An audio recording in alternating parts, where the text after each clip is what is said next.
আল্লাহ সুবহানাহু ওয়া তাআলার কাছে তিনটি কাজ সবচেয়ে বেশি প্রিয়, তিনটি আমল আল্লাহ তাআলার কাছে সবচেয়ে বেশি প্রিয়।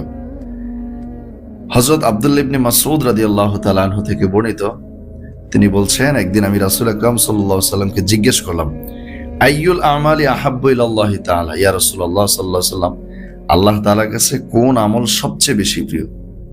আল্লাহ তাআলার কাছে কোন আমলটি সবচেয়ে বেশি প্রিয়? তখন রাসূল সাল্লাল্লাহু আলাইহি সাল্লাম প্রথমে বলছেন, as-salatu liwaqtiha, সময় মতো নামাজ আদায় করা। মানে সময় হয়েছে, নামাজের সময় হয়েছে, সাথে সাথে নামাজ আদায় করে ফেলা, এটা আল্লাহ তাআলার কাছে সর্বপ্রথম সবচেয়ে বেশি প্রিয় আল্লাহ তাআলার কাছে। আব্দুল্লাহ ইবনে মাসউদ বলেন, আমি পুনরায় জিজ্ঞাসা করলাম, সুম্মা আইয়ুন ইয়া রাসূলুল্লাহ, এরপরে কোন আমলটি আল্লাহ তাআলার কাছে সবচেয়ে বেশি প্রিয়? এরপরে কোন আমলটি সবচেয়ে বেশি প্রিয় আল্লাহ তাআলার কাছে? তখন রাসূল সাল্লাল্লাহু আলাইহি ওয়াসাল্লাম বলছেন, বিররুল ওয়ালিদাইন, পিতামাতার সাথে ভালো ব্যবহার, সৎ ব্যবহার করা, পিতামাতার সাথে উত্তম আচরণ করা। আব্দুল্লাহ ইবনে মাসউদ বলছেন, এরপরে আমি পুনরায় আবার জিজ্ঞাসা করলাম, ইয়া রাসূলুল্লাহ, এরপরে কোন আমলটি সবচেয়ে বেশি প্রিয় আল্লাহ তাআলার কাছে?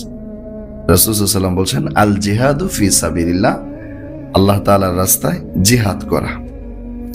তো রাসূল এই তিনটি আমল বলছেন, এই তিনটি আমল আল্লাহ তাআলার কাছে সবচেয়ে বেশি প্রিয়।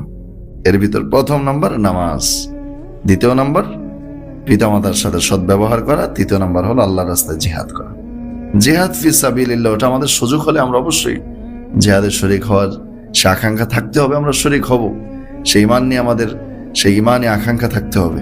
কিন্তু দুইটা তো আমরা অবশ্যই পারবো, সময় মতো নামাজ আদায় করা এবং পিতামাতার সাথে সদ্ব্যবহার করা।